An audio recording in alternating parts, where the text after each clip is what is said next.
উত্তরপ্রদেশে কি না হয়। উত্তরপ্রদেশের একটি ঘটনা আজকে প্রকাশ হয়েছে।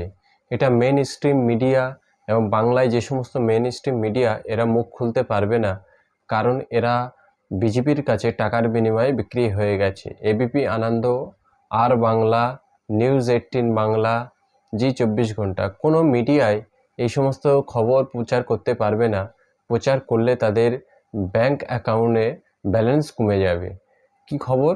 উত্তরপ্রদেশে কি না হয়। উত্তরপ্রদেশের ডি ফার্মা কোর্সের 4জন ছাত্র শুধুমাত্র স্কুলের খাতায় বা পরীক্ষার খাতায় তারা জয় শ্রীরাম এবং ক্রিকেট প্লেয়ারদের নাম লিখে জমা দেওয়ার পরে সেখানে তারা 50%-এরও বেশি নাম্বার পেয়েছে।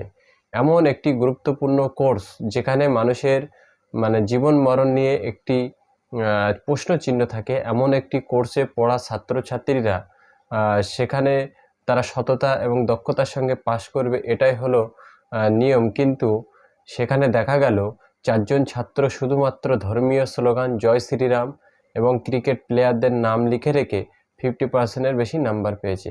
এই যদি উত্তরপ্রদেশের শিক্ষার হাল হয়, আমাদের রাজ্যের মাননীয় বিরোধী দলনেতা এবং বিজেপির রাজ্য সভাপতি যারা কথায় কথায় অন্যান্য রাজ্যের তুলনা আনে, তারা আসলেই মূর্খ।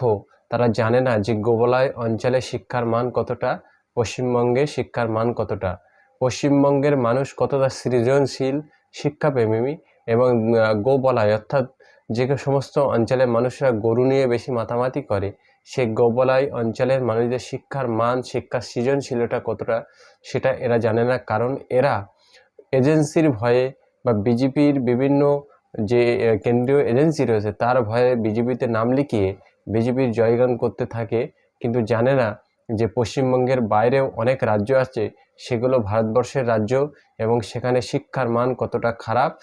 ডি ফার্মার মতো একটি গুরুত্বপূর্ণ কোর্সে ধর্মীয় স্লোগান লিখে 50%-এরও বেশি নাম্বার পাওয়া যায় যে রাজ্যে, সেই রাজ্যের তুলনা আমাদের রাজ্যের বিরোধী দলনেতা শুভেন্দু অধিকারী বিজেপিতে গেছে। তিনি শুধুমাত্র এজেন্সির ভয়ে, জেলে যাওয়ার ভয়ে তিনি বারবার উত্তরপ্রদেশের কথা বলে।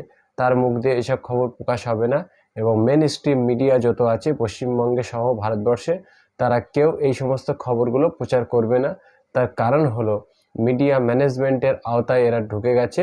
মিডিয়া ম্যানেজমেন্ট হলো, আপনারা নিশ্চয়ই বুঝবেন, 2002 সাল থেকে বিজেপির একটি নূতন স্লোগান এবং 2012 সালে এরা এটা বাস্তবায়িত করতে পেরেছে।